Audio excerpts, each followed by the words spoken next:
singkong yang kayak gini yang dia ambil nih. Yang kecil-kecil, kata dia sih laku. Pergoki pemuda curi singkongnya, respon pemilik kebun jadi sorotan. Tengah beredar sebuah video yang memperlihatkan momen seorang pria memergoki aksi pemuda mencuri di kebun singkong miliknya. Dijelaskan bahwa mulanya ia melihat pemuda itu mengambil singkong saat tengah melakukan panen. Saat dicek isi karung yang dibawa pemuda itu, ternyata ia mengambil sisa singkong yang tak bisa dipanen.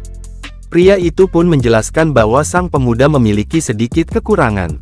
Pemilik kebun itu pun lantas melaporkan peristiwa tersebut pada ibunya.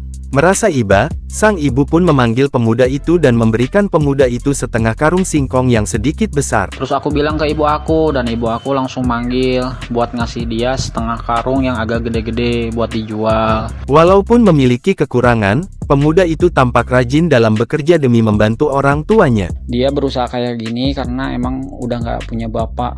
Dia tinggal sama ibunya aja berusaha.